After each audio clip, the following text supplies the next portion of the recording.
Kale, subscribing ku Mukutu Trust Media Uganda.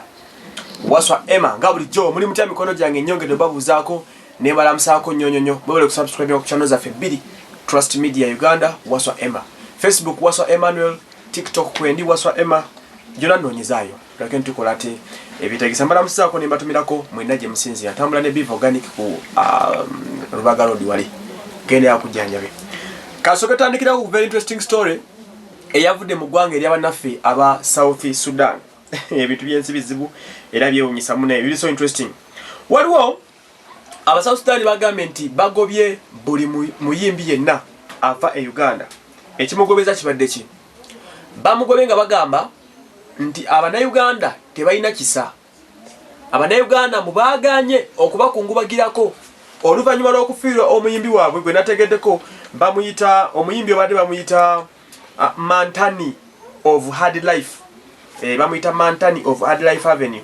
Omuyimbi oyo yafunye obuzibu Mantani of Hard Life Avenue linnya lye basobola kwanga bamufiirwa mu njega e accident yamuguddeko.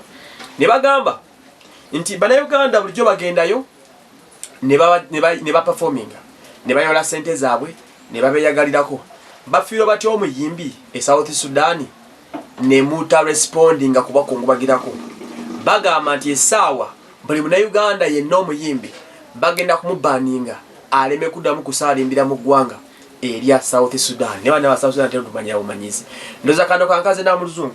People from South Sudan, I'm telling you my friends, we have so many things bothering us. We are dying of COVID, we are lacking money in Uganda, we are very poor, we are having so many political instabilities. How did they come and tell us that you are going to ban our artists because we didn't come to stay with you together of issues concerning the death of your artist? Bani mutusonyiwe obutabakungubagira tekitukwatako oba mukitegera abayimbi bano bakungubagira bano manga vinka yakavaayo ono omukyala yani Jasmine yakavaayo wala ono omukyala omulala omuyitani King Michael naye gyali byabiko bano bakungubagira. Abasudani bano bakusobera balina embeereza sana mu bantu abakulu bano bolaba wani wafe basi batumanyire ekya neggulu bajja ne batukubira Waabwe ne wani wafe teri mu Sudan n'omugole gwe bali bakonyeko kati sebo n'ekyobutabakungubagirako kibanyiziza bagamba nti omuyimbi yabadde omuyeke eyasobodde okubanga akungubaga mbuye Waikibenda ate mbule yakungubaze oluvannyuma lwa bo okuteekawo akazita ak'amaanyi ennyo ne basooka complaining.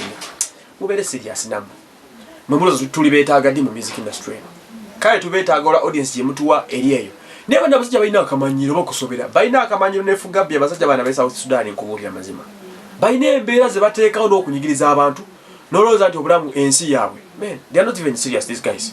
Tunajja mulumba olusembayo oba kitegeera e South Sudan ndozanyimanyiyo omuyimbi gwe bayita John Frog ono yayimba Gondo Circuit eyaddamu remix eyo ne Harmonize ndoza ne gundu waffe yagiyimbako wano bamuyitani Dax Katero.